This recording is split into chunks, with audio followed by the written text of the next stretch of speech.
financial advisor walk into a bar. No, and then what happens, Dave? Well, the question comes up about succession planning in family businesses.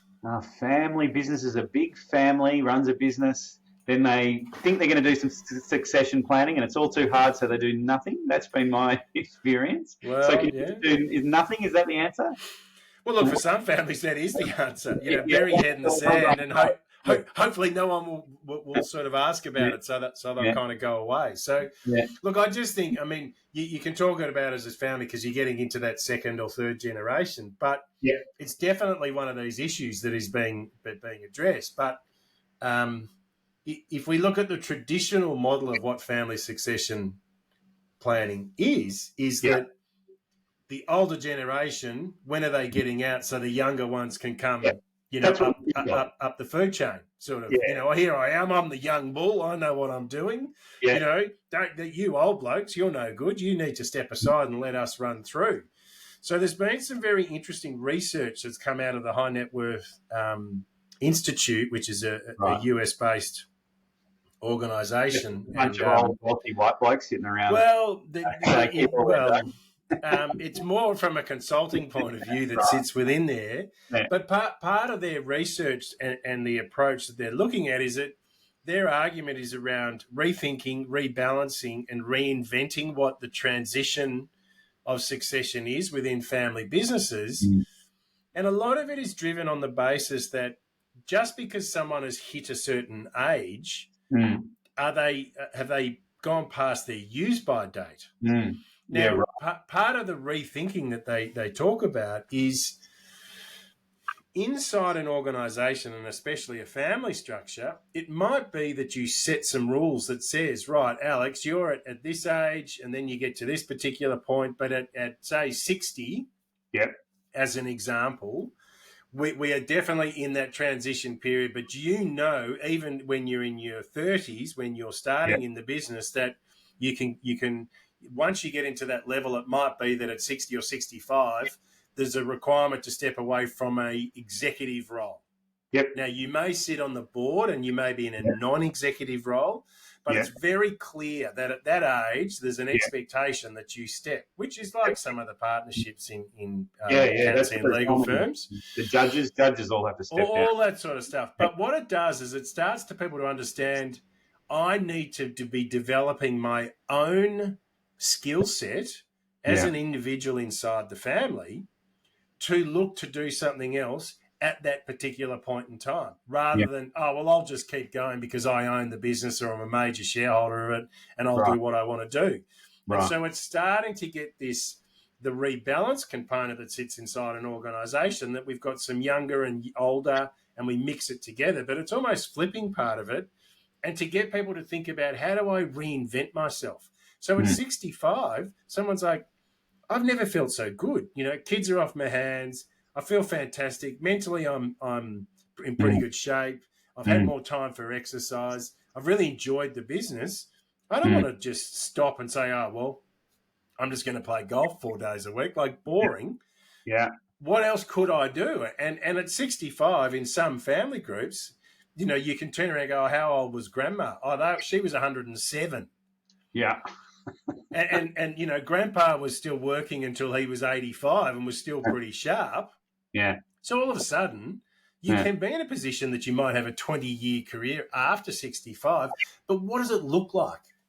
So are you saying you might have a compulsory, if you like, or an agreed retirement date, but then have to reinvent yourself to do something else? Because I suppose what I'm thinking is, well, if you are feeling sharp and loving the business, why wouldn't you just keep working in it until forever? Well, because, and that's a valid point. So an example that has been given as part of this research and anecdotally through some individuals that I know that have been involved in it, is that there was a family through Europe. And look, a lot of it is driven off the European and US businesses, but it means that it's coming here because we're getting into second and third, and there are some fifth generation families in the country. But it was very clear in one of these families that an individual that at 60 or 65, that was a requirement. And in that period, that individual, and it was in a small regional area, and so the family was very wealthy and they were very well connected, but that individual then transitioned into, say, a political career. So Oh, they yeah. might have become the mayor of the town, Yeah. or, they got involved in some other organisation that was very community based. Yeah. So they could utilise the skill set that they developed over the years within their business, and the Yeah. connections, and the family wealth could then be supported to move into something else. But Yeah. it was very clear inside the organisation that these are our expectations, Yeah. because we want the freshness coming through, Yeah. but also there's not the angst from the younger generation. It's like, well, when is Alex stepping down? Yeah. Oh, Yeah. well, when I feel like I'm ready to go. Or Like, when I keel over, correct. which And happens so all then the time. people Yeah. move to another, the younger ones go, oh, this is ridiculous. I'm 45. I'm Yeah. still like, I want to be running this for say a 20-year period. Why can't, and look, they may or may not be capable in the circumstances, but Yeah. you're being very transparent around what Yeah. that process is. Yeah. But it's also educating a person at a younger age that says, our expectation is here. So you need to be working towards finding an alternative for you, Yeah. and not just saying, well, I'm just going to stay here because I don't really know anything else. What else to do? Like, it's actually good for the business because Yeah. it brings some freshness. Yeah. And it also means that a person is working their way through, that they've also got a clear exit plan. And that Yeah. exit might still be 5 or 10 years away, but Yeah. they know they can drive and drive and drive. But whilst they're doing that, they may be transitioning to looking at, well, what would I like my next interest to Yeah. be? Well, it touches on a point that we've raised a few times in different contexts in the podcast, and that is that if I think a lot of people stay in the business and keep working in the business because they don't know what else to do, not because they love it necessarily. Maybe they do, but maybe they don't have any other interests, and their hobby is work, and maybe that wasn't the plan, or it just sort of happened. And I think, I've been in danger of doing that, and I've actively tried to develop other interests so that I'm not just working all the time. I do love my job, but to be a balanced person, you can't just work all the time. And I think as your life, your family, your career, all those things evolve, your age, as you mature, then you got to have other interests to and otherwise you're going to end up divorced, right?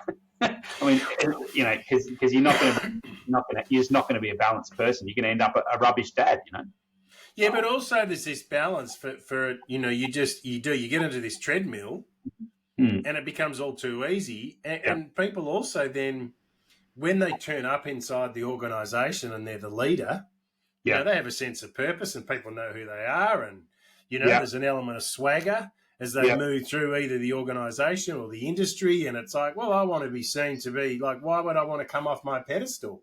Like, I am the man kind of scenario. And there is that element that sits there that says, sometimes you can get to the point that you go so far and then you go, oh, I'm so into this, I don't know how to get out of it. Yeah. And I don't know at what point that I've kind of had enough, but because I haven't been thinking about it, or there hasn't been the process or systems to follow that everyone is aware of, that there's a natural transition. Let's just leave him, and because you get cranky about it. So therefore let's not, and then people stop asking. And then all of a sudden the support mechanism that was coming up underneath you disperses because they go, well, we just don't know. Is it 1 year or is it 5 years you're going to be backing out? If it's in 5 years' time, I'm out of here. If it's in 6 months' time, maybe I'll hang around and to do some stuff. So it's that element that we don't want people to regret not making a decision. And it's absolutely that fear of the unknown. Yeah. Well, and I think it's a big part of succession planning is not just writing a plan and saying that's that, there you go, but it's that it evolves and that you're doing a little bit. If you're going to step away from the business when you're 65, maybe you step away 1 day a week when you're 60 or whatever it is. Correct. So that you're not just suddenly then you're off golfing all day, or you've got to reinvent yourself if you want to call it that slowly. Gradually. It's a process. It's not something you don't sit down and write a succession plan on a weekend away or something and then that's that. You got to be either developed over time and implemented over time, and then as part of a kind of a broader management strategy of the business, right? And this is where we talk about the whole rethinking of the approach that sits around it. For the older person, it's not all about the young ones coming up. Like there's an element of respect for these, especially if it's a first or a second generation leader that might have, taken over this business because their parent had stepped down and they're the second generation, and they've bought it from, 10 employees to 100 employees. I mean, they've done a bloody good job. Now, the team has been around them, but they've driven this business. So you can't just disregard and say, well, you should just step down because you're at this age. And but again, you've got to be thinking about what is it that they're looking for and having those open discussions. And that's where it comes back into the management team, or if you have a family discussion, what is it that everyone agrees to? And there's got to be a role, like put someone in a place where they can, continue to be actively involved. Yeah. But they're also giving the capacity for the younger ones to come in with some of these new and fresh ideas, and they just look at things through a different lens. And how can we introduce technology that may not be someone else is aware of? Do you know what I mean? It is. And it's not we're trying to push someone out of the business. Yeah. What we're trying to do is enhance the business even further and leveraging into where their real strengths are. And they could be, as you said, they walk the floor. Yep. Some of these people, okay, they may not be in the CEO role anymore, but if they actively get involved and people still know them and they can still come to the business, but ultimately they have to defer to, and this is where it comes back to, the senior person steps down, but then they keep making decisions on behalf of the son or daughter that's now running. It's like so this is part of the education on both sides about, well, they've got to defer and say, look, Alex, I'm not making that decision anymore. I really need you to refer to Peter. He's now, across that stuff. I'm only here a little bit of time. And I went to a business the other day to visit, and I was there to meet, let's call him John, and there was a guy, let's call him Steve, at the reception, much old, really an old fella, maybe in his 60s or probably 70s or 80s. I thought, that's an unusual receptionist, Anyway, and then I went and had my meeting and with John, and and then I went away and said goodbye to the receptionist, and off I went. And I later at my next meeting discovered that fellow was the founder. That's the father of the guy I was meeting. Yeah, right. And that he was still there, and I think he'd done it well in that he was still involved. He was actually doing reception, answering the calls and stuff, but he was also just around to help out and to support, but he wasn't at the meeting with me, which was, about some legal issues that the business was having. So that the son had fully taken over. He wasn't being second guessed by the dad, but the dad was around and involved in the business because he liked it, but in the capacity that he chose and that suited him, for his age and his interests and so on. Yep. He loved the business, and I just thought it was quite a lovely thing. And of course, I was glad that I'm nice to the receptionist, because you should be nice to everyone. Yeah, no, exactly. You sort of, but you're glad, he was obviously seeing what's going on. He was getting the cut of me, if you like, socially, nothing to do with what legal advice I was giving, which I thought was quite good. So in a way, he's keeping an eye on his business, in his own non-interfering type way. And I thought it was a nice thing, and it was something that they when I discussed it with them, that's something they said they'd planned for a while. And I've also seen it on the other side of it, which is where the old guy, if you like, hangs around and just undermines his son or undermines whoever's taken over, or second guesses them and ultimately controls everything because they're a maniac and they can't help themselves. There's a lot of business owners like that. And sometimes they're difficult with their own family, and Succession on television is a good example of that. Until the old guy dies, the kids can't really be free at all. But this is also the challenge for a lot of the younger ones. And if you've had young kids, you've got to let them stand up and fall over. Yeah, they're going to graze their knees. They're going to have some tumbles. It is no different than when you've got younger people inside your business. They don't have the corporate history that the older person does. But there's also a point that you've got to allow them to make some mistakes. How else are they learning along the way? However, there can be that capacity, pardon me, and that's where you're into this, advisory board component where mum or dad or both are involved in the, I remember back, when late 80s, this happened. I've seen a similar thing. It's like 45 years later. Yeah, I know, but it looks like it's similar, but it's different. It's sort of, history repeats itself in so many different ways. It's just that it might come and look like a different skin over the top. But the ultimate outcome is going to be similar. And for a lot of people, that level of intellectual property that sits in corporate knowledge, it sits inside the heads of some of the older individuals inside a family is wonderful to be able to tap into, but it's having the structure in place that enables them to feel comfortable to back away and to feel as though that they have value to be provided back to the business. Now, that may be like that example of the father sitting at reception, or it might be someone backs away completely from the business and goes off and does something completely different. They're like, no, I've really enjoyed it. I've got the financial freedom. Like, the business still pays me an income stream, so I'm not going to look for this new opportunity because I'm looking to make the money out of it. If I make money, great. But I'm doing it because I find it really interesting, and therefore I want to get involved in something new. And it opens up their mind, and you see. I mean, what do they call it? The it's not an entrepreneur. You're a like a mature entrepreneur. Maturepreneur. That's sort of along those lines. But do you know what I mean? People have gone past that point where they've like, well, I've educated the kids and they've grown up, and I might now have grandchildren, and so my financial resources are adequate that I'm doing something not because I have to make the money, but because I just find it interesting and it's my hobby that just happens to now have turned into a business, and it's exciting. Yeah. Well, I know my own father did.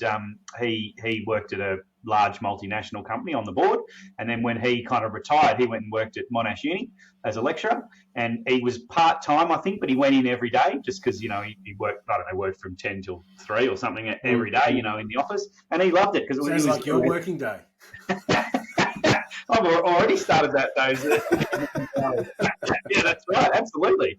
I try and keep my meetings in the middle of the day. I don't like them too early because I'm too bleary-eyed, and I don't like them too late because I'm about to fall asleep.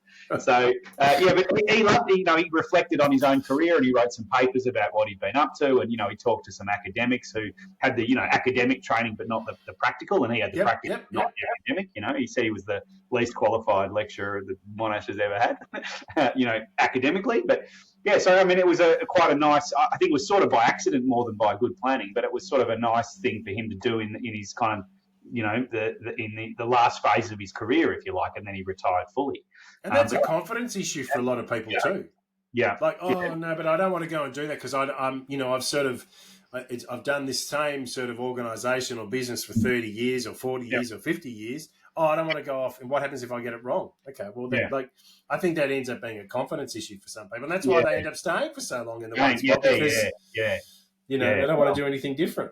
Yeah. I mean, it really requires you, and we've talked about this before as well, and it was such a good point of yours that a lot of, and it's particularly men, but everyone who owns businesses are really afraid of doing something else, and they don't actually have...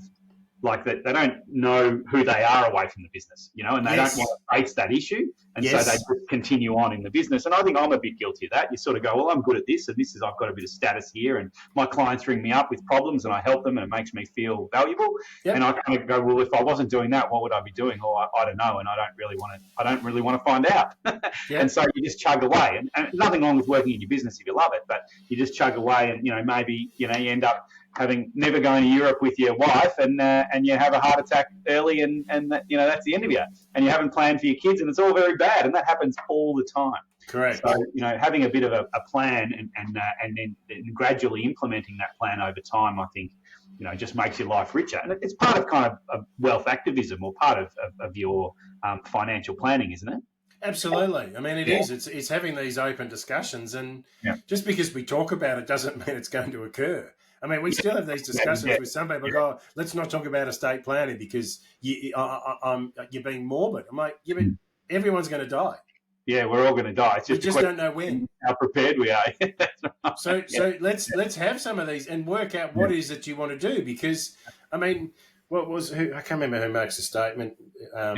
Without it's a bit like when they say, what's his name, Mike Tyson, when you get punched in the face or something. Yeah, a plan's all fine until you get punched in the face. It's the same thing. I mean, just because you've discussed it, then you're talking about the options, but it gives you the ability that sort of says, I want to tweak myself a little bit to the left or the right. Yeah. Or I actually want to take 2 steps back before because now I've thought about putting some information on the table that helps me make a decision and to help articulate what it is that you would like to do. Because again, I think, and again, rash generalisation, a lot of blokes will just they don't want to see or say anything because they'll feel vulnerable. But vulnerability can be a good thing because it can open up a whole lot of opportunities for you that people don't realise. Oh, I didn't realise you thought or felt like that. Yeah, because I never told anyone. Yeah. And you can develop a whole bunch of interests and hobbies and absolutely relationships with the people around you, which enriches your life if you make space for it. But if space is always full with work, in an unhealthy way, then that just fills the space, Yep. So I would look at it again and say that whole transition, succession planning in family businesses, really is a summary, is to really sort of rethink about the approach, rebalance the way you're doing it, and reinvent yourself. It's a really interesting concept, and it's almost flipping what some people would consider to be the traditional model of succession planning and bring the multiple generations together. It's exciting to have these discussions and to see, because I do think 1 and 1 is 3 and 4 and 5, because you can do more when everyone's aware of what's going on the same page. Yeah, fantastic. Oh, well, thanks for sharing that research with us and for that insight, because I think of succession planning as, when is the old guy leaving and when are the young people taking over, but there's obviously a lot more to it, and it can, enrich your life if you sort of address it head on rather than hide from it. Correct. All right, well, I hope everyone's enjoyed that discussion for today. So as we close out, I'd like to thank Alex from Taurus Legal Management. He can be contacted via LinkedIn at Alex Martin or via the website tauruslawyers.com.au. Thanks, Dave. And I'd like to thank David Murdoch, the wealth activist from Paxton Bridge. He can be contacted at David Murdoch at LinkedIn or at paxtonbridge.com, because he's an international man of mystery. As always. All right. Thanks, Alex. We'll talk later. See ya.